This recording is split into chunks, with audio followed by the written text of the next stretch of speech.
Welcome back to another technical deep dive here in the debug zone.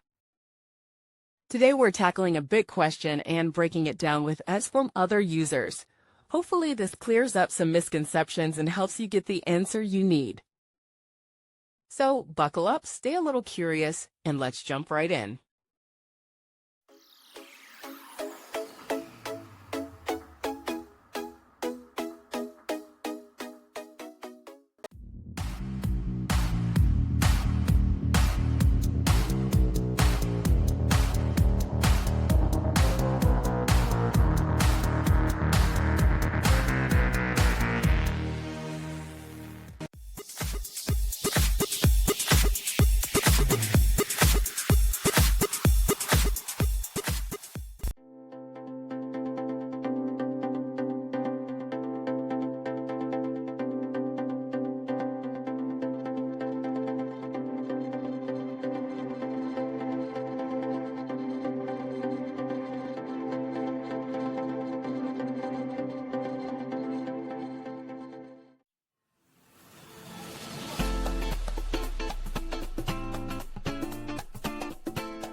And that's a wrap.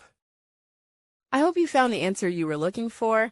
If you did, take a second to hit that subscribe button. It really helps out. And let me know in the comments which solution worked best for you.